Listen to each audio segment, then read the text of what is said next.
So good morning, everybody. Myself, Krishna Chaitanya S from EC1. So I'll be giving a small teaching demo on DSP in high frequency trading. So what is high frequency trading? So trading is normal buying and selling of financial assets, properties where these represent stocks, bonds, etc. HFT is a method that uses powerful computers and superfast algorithms to analyze and execute orders of customers within fraction of seconds, not even seconds. Why the word high frequency? You'll understand here.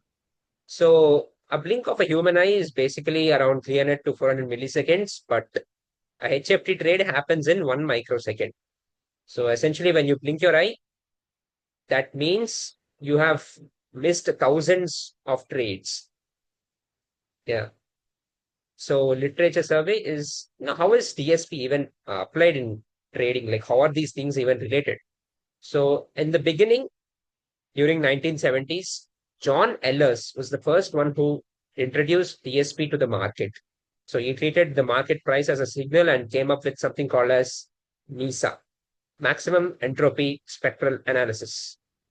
So in the early 2000s, Kalman filters, HMMs, FIR filters, IR filters were introduced.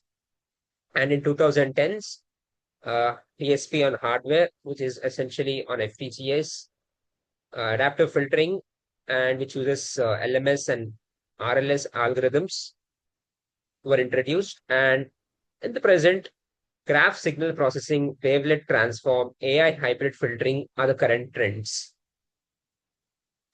So, what is MISA? MISA is nothing but maximum entropy spectral analysis. So, before that, we should learn about something called as moving average.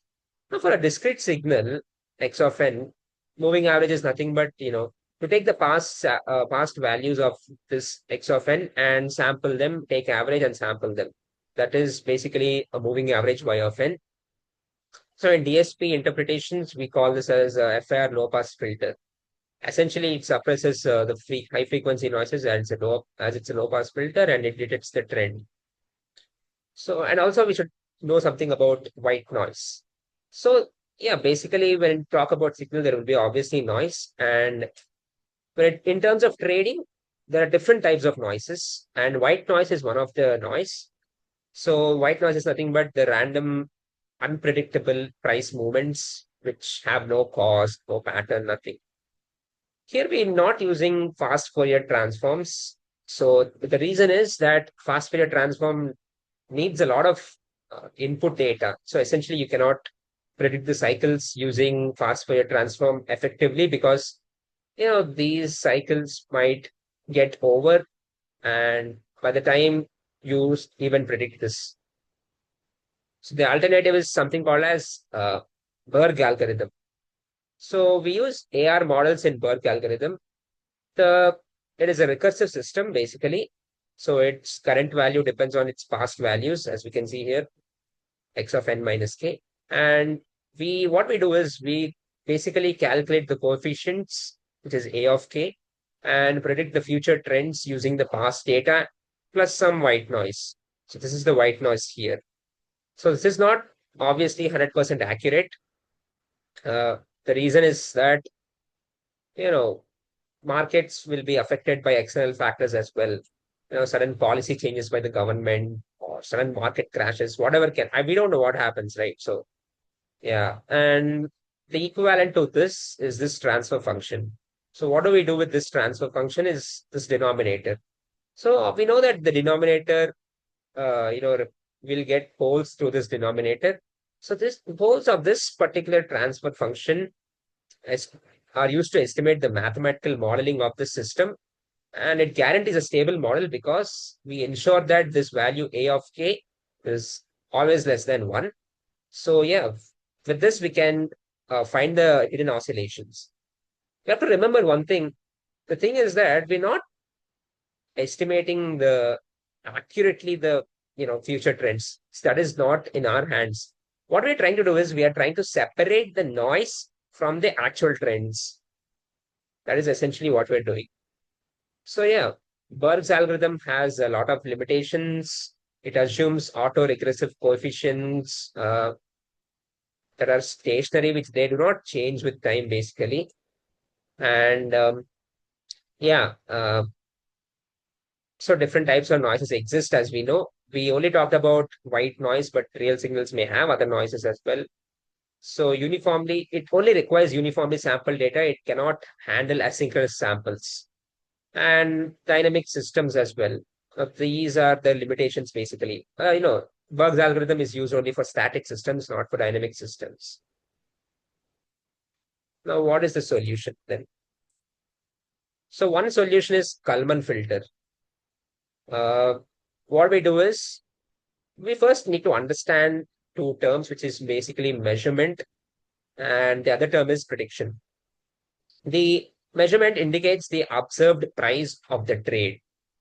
So whatever we observe is basically the measurement, and predict is nothing but whatever we predict using the past values. So of course, both of them can be wrong. Yeah, this is the foundation of Kalman filter. What essentially we are doing is we'll look into that later. So basically, Kalman filter is a recursive state estimator of dynamic states under uncertainty. We are trying to calculate the uncertainty and update the uncertainty as well in Kalman filter. So yeah, this is the basic equation where yeah, this is the equation, and F is nothing but the system transition matrix, and this is the past a sample, and yeah, this is the noise, the white noise. So what we do is we predict the next state, we observe the measurements, we correct and update. That is how Kalman filter works, and this repeats. This just repeats. So yeah, what is the mathematics involved here? We first assume a signal which is generated by the system which we assumed, a linear dynamic system, which is driven by noise, W of n, and the x of n and x of n minus 1. And as I told you, F is a system transition matrix. But of course, the observed signal is different, and the observed signal is Z of n, which is given by h times x of n plus v of n, something like this. V of n is some noise, and h is another matrix, which is different from F. So, given the noisy observation Z of n, we estimate the hidden signal. Essentially, what we are trying to do is we are trying to separate the noise from the hidden signal. We are trying to separate these two things. So we use the mean square error. We try to minimize the mean square error here. And yeah, Kalman is basically a recursive estimator, linear recursive estimator. So yeah, x cap of n is nothing but x cap of n minus 1 plus k of n times z of n minus h into x cap of n minus 1. We are predicting the states like this, essentially. And this is the error covariance propagation.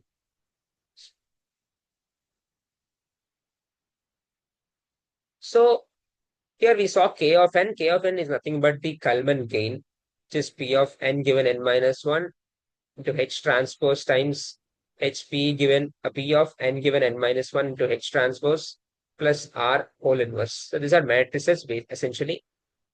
So yeah, the state updates are done like this. The next state is nothing but it depends on the previous n minus 1 samples plus the Kalman gain times the error.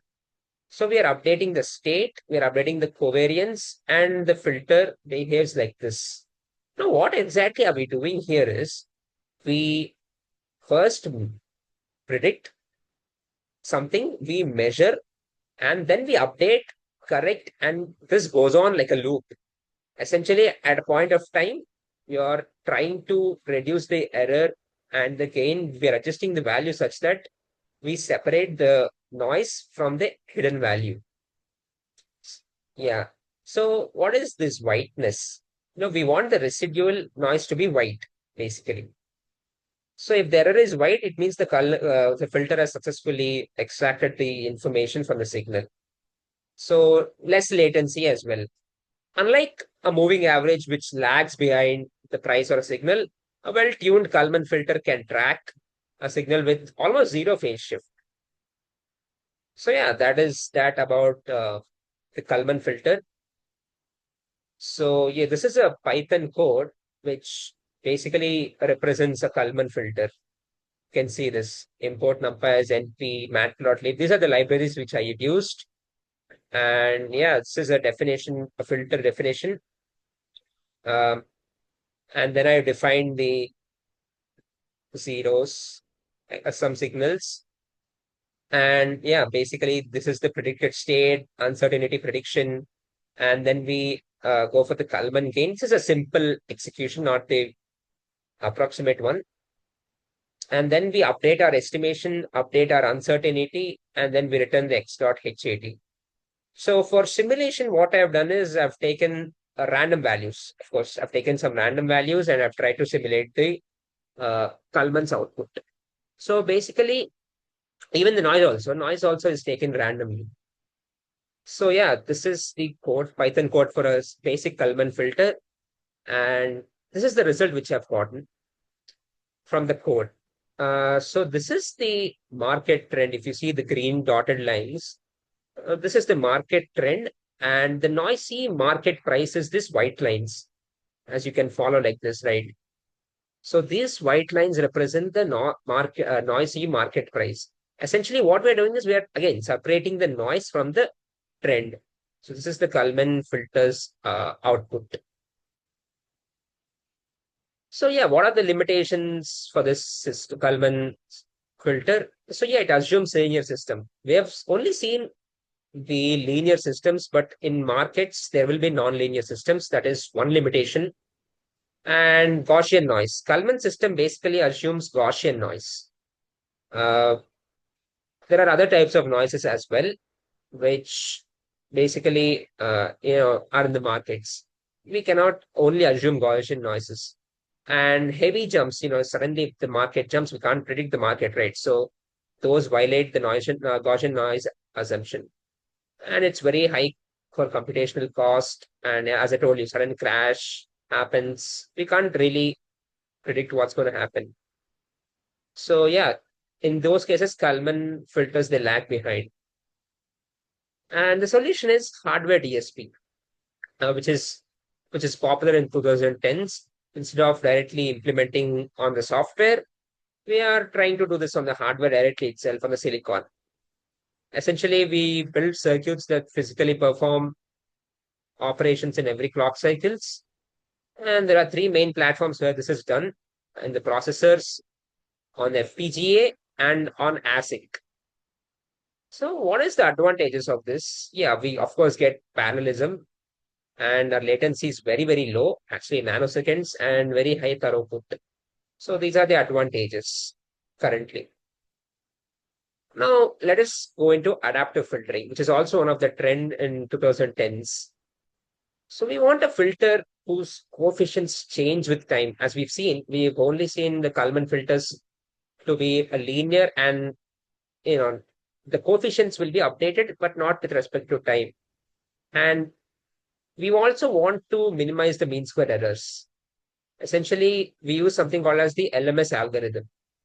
So you take a simple adaptive FIR filter with an input signal X and your weights are W and your output signal is basically Y.